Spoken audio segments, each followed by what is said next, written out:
സംസ്ഥാന സർക്കാരിനെയും പ്രതിപക്ഷത്തെയും രൂക്ഷമായി വിമർശിച്ച പ്രധാനമന്ത്രി നരേന്ദ്രമോദി കേരളം മാറി മാറി ഭരിക്കുന്നത് അഴിമതി സർക്കാരുകളാണ്.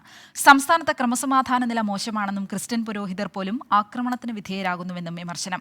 LDFന്റേത് കാലഹരണപ്പെട്ട പ്രത്യയശാസ്ത്രമാണ്. OBC ബില്ലിനെയും മുത്തലാഖിനെയും അവർ എതിർക്കുകയാണ്. വിശ്വാസങ്ങളെ തകർക്കാനാണ് UDFും LDFും ശ്രമിക്കുന്നതെന്നും പ്രധാനമന്ത്രി. കേന്ദ്ര സർക്കാരിന്റെ നേട്ടങ്ങൾ എണ്ണിപ്പറഞ്ഞ പ്രധാനമന്ത്രി കേരളത്തിലും ഇത്തവണ താമര വിരിയുമെന്ന് പ്രഖ്യാപിച്ചു. പത്തനംതിട്ടയിലെ BJP സ്ഥാനാർത്ഥി അനിൽ ആന്റണിയുടെ തെരഞ്ഞെടുപ്പ് റാലി ഉദ്ഘാടനം ചെയ്യുകയായിരുന്നു അദ്ദേഹം. ശരണം വിളിച്ചും മലയാളത്തിൽ അഭിസംബോധന ചെയ്തുമാണ് പ്രധാനമന്ത്രിയുടെ പ്രസംഗം തുടങ്ങിയത്. अब केरला के लोग भी कह रहे हैं अब की बार 400 पार, अब की बार इत्तमण नानूरिलधिकम, इत्तमण इत्तमण इत्तमण ശ്രീജിത്ത് ശ്രീകുമാരൻ വിവരങ്ങളുമായി ചേരുന്നു. ശ്രീജിത്ത്, ശരണം വിളിച്ചും മലയാളത്തിൽ അഭിസംബോധന ചെയ്തുമാണ് പ്രധാനമന്ത്രിയുടെ പ്രസംഗം തുടങ്ങിയത്. നമ്മൾ കണ്ടതാണ്. അദ്ദേഹം ആവർത്തിക്കുന്നത് കേരളത്തിൽ ഇത്തവണ താമര വിരിയും എന്ന ഒരു ആത്മവിശ്വാസമാണ് അദ്ദേഹം പ്രസംഗത്തിലുടനീളം പ്രകടമാക്കിയത്. അതോടൊപ്പം തന്നെ ഇടത് വലത് മുന്നണികൾക്കെതിരെ ശക്തമായ വിമർശനം ഉന്നയിച്ചുകൊണ്ടാണ് പ്രധാനമന്ത്രിയുടെ പ്രസംഗത്തിലുടനീളം നമ്മൾ കണ്ടത്. ഇന്നത്തെ പ്രസംഗം എത്തരത്തിലായിരുന്നു? അദ്ദേഹത്തിൻ്റെ ഇന്നത്തെ പത്തനംതിട്ടയിലെ ഒരു ആവശ്യം അത് എത്രത്തോളമായിരുന്നു? എത്ര വിജയപ്രതീക്ഷയാണ് പ്രധാനമന്ത്രി ഇന്നത്തെ പ്രസംഗത്തിൽ പങ്കുവച്ചത്?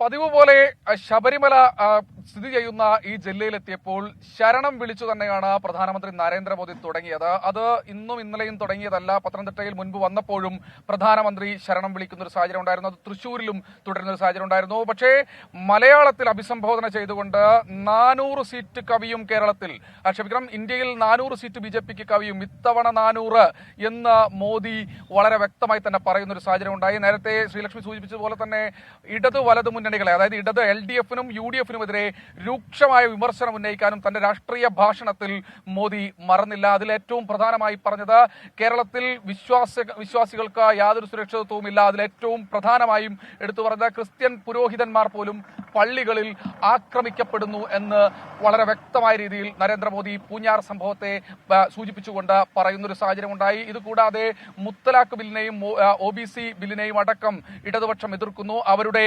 പ്രത്യയശാസ്ത്രം കാലഹരണപ്പെട്ട പ്രത്യയശാസ്ത്രമാണ്. ഈ അഴിമതി സർക്കാരുകളാണ് മാറി മാറി കേരളം ഭരിക്കുന്നത്.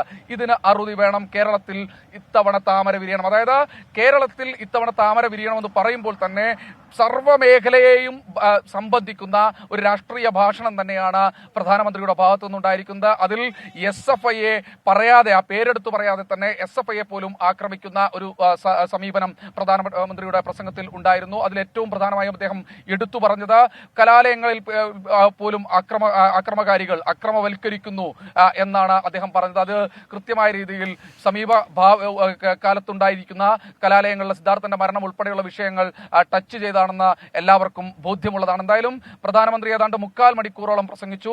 എന്തായാലും അതിനുശേഷമാണ് അദ്ദേഹം മടങ്ങിയിരിക്കുന്നത്. പത്തനംതിട്ടയെ സംബന്ധിച്ചിടത്തോളം അനിൽ K. ആന്റണി മാത്രമല്ല, ശോഭാ സുരേന്ദ്രൻ ഉണ്ടായിരുന്നു, V. മുരളീധരൻ ഉണ്ടായിരുന്നു, അതുപോലെ തന്നെ കോട്ടയത്തെ മാവേലിക്കരയിൽ VDJ സ്ഥാനാർത്ഥി ഉണ്ടായിരുന്നു.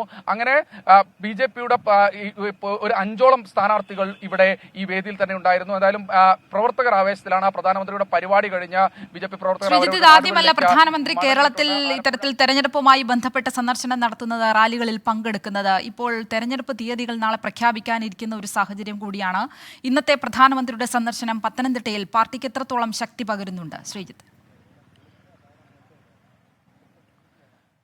തീർച്ചയായും. അതായത് അനിൽ K. ആന്റണി വന്നിറങ്ങുന്ന സമയത്ത് ഒട്ടേറെ വെല്ലുവിളികൾ അവർക്ക് ഉണ്ടായിരുന്നു. അതിൽ ഏറ്റവും പ്രധാനമായും അനിൽ K. ആന്റണി ആദ്യഘട്ടത്തിൽ PC ജോർജ് സ്ഥാനാർത്ഥിയാകുമെന്ന് പ്രതീക്ഷിച്ചിരുന്നു.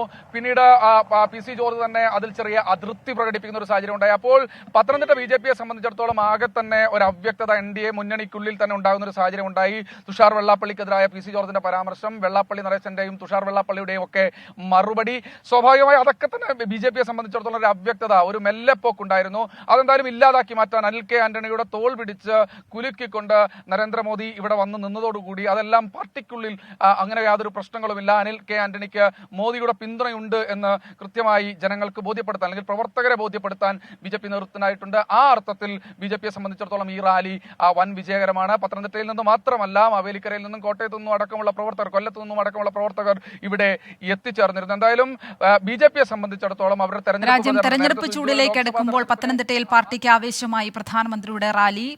ബി.ജെ.പി. സ്ഥാനാർത്ഥി അനിൽ ആന്റണിയുടെ തെരഞ്ഞെടുപ്പ് റാലി ഉദ്ഘാടനം ചെയ്താണ് നരേന്ദ്രമോദി സംസാരിക്കുകയുണ്ടായത്. ഇടത് വലത് മുന്നണികൾക്കെതിരെ ശക്തമായ വിമർശനമാണ് അദ്ദേഹം പ്രസംഗത്തിലുടനീളം ഉന്നയിച്ചത്. വിവരങ്ങൾ നൽകുകയായിരുന്നു ശ്രീജിത്ത് ശ്രീകുമാരൻ പത്തനംതിട്ടയിൽ നിന്നും.